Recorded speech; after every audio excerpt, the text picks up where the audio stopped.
Bonjour, vous êtes sur Bouche TV, nous sommes toujours à Hirson pour la semaine. Notre invité, Quentin Cornet, pour le blog. Les Échos d'Hirson. Voilà, donc on rappelle que les Échos d'Hirson, ils sont à la fois sur Internet, mais également la page Facebook, et que page Facebook, puisque 10 000 personnes qui suivent cette page, c'est dire si vous êtes suivi. Alors, Quentin, est-ce qu'on y retrouve également la culture sur ton blog ? On y retrouve de la culture, comme nos invités aujourd'hui, le petit théâtre d'Origny. Eh bien exactement, c'est ensemble que nous avons souhaité avoir les invités. Christiane, metteur en scène. Bonjour Christiane. Bonjour.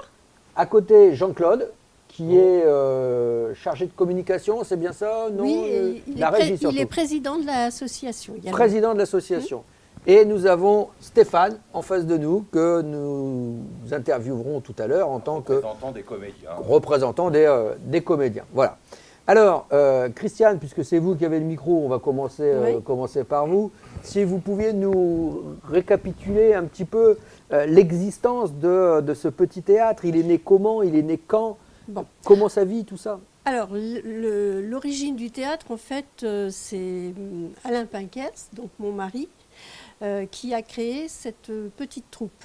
Tout simplement parce que, on était en retraite tous les deux et puis on avait besoin de trouver une occupation extérieure à la routine quotidienne. Et on a eu l'idée de créer ce petit théâtre-là parce que, moi j'aime bien, j'ai toujours bien aimé l'esprit. Et c'est parti de là. Donc au départ, on a eu beaucoup, à la surprise générale, c'était en 2008, et à la surprise générale, on a eu beaucoup de personnes qui sont venues nous rejoindre, parce que tout au début, on était presque 25. Ah oui, tout, c'était même beaucoup. Et puis, petit à petit, on avait des jeunes qui sont partis faire des études, etc. Donc, au fil des années, depuis 2008, les gens se sont renouvelés quand même d'année en année. Et vous avez un noyau de fidèles. Et on a toujours le même noyau de départ qui s'est fidélisé et qui est toujours là pour maintenir l'association en vie. Donc en fait, vous êtes installé dans les murs de la commune. Comment ça se passe? Vous avez votre propre théâtre? Vous avez une salle des fêtes qui est mise à disposition? Comment ça se passe? Alors, la commune a bien voulu nous... on a une salle des fêtes au-dessus de la mairie, qui était une salle des fêtes ancienne, qui est dans son jus, donc qui est très agréable en plus. Et la mairie a bien voulu que l'association bénévolement l'occupe pour ses répétitions et puis la plupart de ses spectacles qui sont donnés à Origny en tirage, à part quelques petits déplacements qu'on fait hors commune, pour ne pas les nommer Nouvion en tirage, c'est Familistère de Guise. D'accord. On va laisser la parole à Jean-Claude. Jean-Claude qui est donc en plus le président de cette association. Oui. Jean-Claude qui est lui aussi présent sur les réseaux sociaux, c'est comme ça qu'on s'est connus. C'est vrai. Voilà. Alors Jean-Claude, tous les ans, donc vous avez une pièce, c'est bien ça? Ah oui, elle est renouvelée tous les ans. Alors, ça représente combien de représentations à la saison? Cette année, on va en faire 12. Oui. 12 à Origny. On a fait une au Nouvion et une aussi en prévision à Clairefontaine, un petit village à côté là. D'accord. Et peut-être le Familistère de Novo si on nous demande. Alors 12 représentations, mais qui ont pour particularité d'être à guichet fermé. C'est-à-dire que vous avez votre public qui, d'une année sur l'autre, vous suit et revient. Voilà. On a nos fidèles, qui amènent toujours d'autres à des amis. Mais enfin, la moyenne, elle tourne toujours en dessous de 1000, enfin entre 1000 et... voilà. Ce qui est quand même... Parce que la salle, elle ne peut pas contenir plus de 110 personnes. D'accord, donc 12 représentations. Nous décompter, ça fait disons 90 par spectacle. C'est ça, c'est ça. Ça fait 2 fois la boîte à rire quand même. Nous, on accueille 48 personnes. Ouais. Donc, si on vous accueillait chez nous, il faudra faire 2 représentations. Je sais pas si on aurait un succès pour... Mais pourquoi ça ne marcherait pas? Bah, Je te l'ai déjà proposé, Jean-Claude. Mais... c'est quand tu veux. Ah puis- ben, on va en reparler là, juste après, mais moi je vous accueille avec grand plaisir, puis c'est bien. Moi, c'est pareil, c'est avec grand plaisir que j'irai jouer chez toi. Hein. Ah ben, Enfin, qu'on irait jouer chez toi. c'est pas moi qui joue, hein. avec grand plaisir, on en reparle en aparté. Ah oui. On en reparle en aparté. Alors, on a la chance d'avoir un représentant des comédiens. Oui. Alors, Stéphane, vous êtes combien de comédiens à partager la scène? Aujourd'hui, nous sommes environ 9 comédiens à partager la scène. 9 comédiens, c'est un effectif qui se maintient. Bientôt, l'année prochaine, cela fera 10 ans que nous sommes un petit peu sur scène. Donc, c'est toujours avec le même plaisir, le même dynamisme que nous produisons à Aurignan-Thiérache, comme le rappelait Jean-Claude, pour une dizaine de représentations. On ne cesse également de refuser des représentations extérieures, parce qu'après, pour des raisons d'organisation, ce serait difficile. Mais voilà, nous sommes environ une dizaine de comédiens.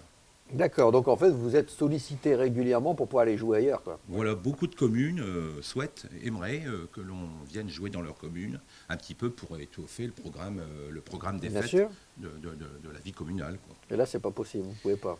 C'est après, il nous faut sans cesse, c'est compliqué parce que Faut que tout le monde soit disponible. le théâtre demande beaucoup de Bien disponibilité, sûr. beaucoup de temps. Ce dernier mois avant la représentation de novembre, c'est un mois éprouvant, fatigant, stressant, parce qu'on arrive au terme où il va falloir présenter notre pièce. Et quelquefois, on n'a jamais l'impression d'être prêt. Et voilà, ça représente un petit peu. Donc là, j'allais dire, on n'a même pas besoin de faire de publicité. Non. Vous êtes sûr de vos 12 représentations d'être quasi complet à chaque fois? À chaque fois, on a un public qui nous est fidèle, un public qui nous ramène d'autres publics, et des gens qui viennent de plus en plus loin. On a des Lillois, on a des Amiénois, qui ont bien évidemment des amis dans la région, mais qui viennent passer une très bonne soirée en notre compagnie. C'est de la détente, c'est du rire. Même de la région parisienne. Et même de la région parisienne, oui, effectivement, comme le dit Jean-Claude.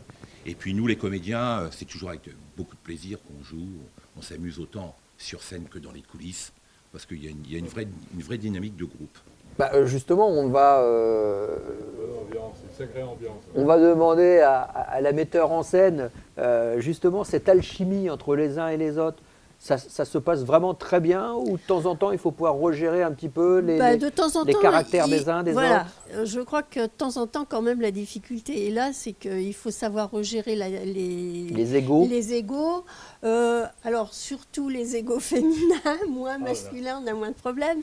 Mais quand même, bon, après, c'est vrai que on n'est pas des professionnels, donc, et puis on est aussi des personnes... on vieillit malgré tout ce qu'on veut, et on a aussi des problèmes pour les uns ou pour les autres, de difficultés d'apprentissage qu'il faut savoir gérer, il faut savoir stimuler les gens, il faut savoir les porter, il faut savoir... Alors ça, c'est votre rôle en tant que metteur voilà, en scène. il faut savoir leur donner des petits trucs pour pouvoir... Alors votre petit truc, ingurgiter. justement, pour les stimuler, c'est quoi? Oh bah, c'est beaucoup d'encouragement, c'est jamais des critiques négatives. Hein. Bon, même pour les gens qui sont découragés, bah, il faut savoir dire, bon, bah, oui, ça peut arriver qu'on soit un petit peu au creux de la vague, mais il faut se reprendre et puis ça ira mieux la prochaine fois. C'est comme dans tout. Hein, Donc là, vos représentations, elles commencent tous les ans, hein, au mois de novembre. Au mois de novembre. Et ça vous demande combien de mois de répétition? Ah ben là, cette pièce on est en train de mettre en scène, on a commencé au mois d'avril. Cette année, on a commencé assez tôt. Hein. D'accord. Bon. Mais et vous serez combien là sur scène? Ben, une dizaine. D'accord. Enfin, pas tout à fait. Hein. C'est-à-dire que là, tout le monde est sur scène, oui, tout le monde a un rôle. Voilà. Non, 4 femmes et 2 hommes. 6 hommes. Ah ben, ça ne fait pas 10 alors. Ça fait 6. 6. Alors, votre pièce, qui a écrit? Alors, donc, on rappelle déjà que ça s'appelle Il court, le muret. Oui, Hein, c'est de Annie Dapré et Jean-Claude Martineau. Alors, on a eu l'occasion... Comment vous faites le choix, justement, de votre pièce? C'est moi qui, en général, choisis les pièces. Enfin, disons que j'en sélectionne plusieurs par rapport aux personnages qui doivent correspondre autant en âge qu'en... Bien sûr. Physiquement, aux rôles qui vont être mis sur scène. Bon, après, c'est vrai qu'on joue aussi un petit peu de fidélité par rapport aux auteurs de ces pièces, parce que, bon, Annie D'après, on a joué une pièce d'elle il y a l'année dernière. Et puis Jean-Claude Martineau. Qu'importe le fruit. Voilà, Voilà. J'avais un petit trou de mémoire. Et puis Jean-Claude Martineau, c'est pareil, on a déjà joué deux ou trois pièces de lui. Hein, donc c'est des gens en plus qu'on connaît très bien. Ils correspondent avec Jean-Claude, qui viennent nous voir, qu'on reçoit amicalement. Donc voilà. C'est devenu presque des amis. Hein. Alors, Et leur pièce est tellement bonne qu'on... Jean-Claude, il parle dans le vide puisqu'il n'a pas de micro. Voilà, Jean-Claude, alors. Et leur pièce, pour nous, est tellement bonne qu'on continue à jouer avec eux. Jean-Claude, est-ce que tu peux nous donner un petit peu le résumé de cette pièce? Je peux le lire parce que par cœur... Ah bah, allez, on va aller... J'ai le droit. Voilà, fais-nous une lecture. Bon. Les querelles de voisinage sont fréquentes entre les Derouins et les Nobet. Et le simple muret surmonté d'un grillage qui sépare leur jardin ne suffit pas à arrêter les manifestations de mauvaise humeur. Et puis il y en a, hein. Et des deux protagonistes. Si encore le mur était droit, mais non, les 5 cm de trou à droite sur 10 mètres de long ont relancé une vieille rancune aux causes inconnues, datant de leurs parents respectifs, arrière-grands-parents. Et donc en fait, on a compris que c'était des querelles de voisinage. Et pour tout arranger, Blandine Nobet est amoureuse du fils d'Erwin, c'est la honte. Ah, il manquait plus que ça. Alors c'est... Comment faire pour que ces deux ennemis jurés puissent s'entendre un jour? L'arrivée des deux médiatrices envoyées par Julien Courbet n'arrangera rien à l'affaire. Pas plus que la fugue de Germaine d'Erwin. Parce que son mari est tellement con qu'elle se barre. Hein. C'est lui... me frappe pas de tentative de hold-up en déprime, de machiavélisation du conflit en coalition féminine, de Pinault en wrestling. Le conflit s'enlise.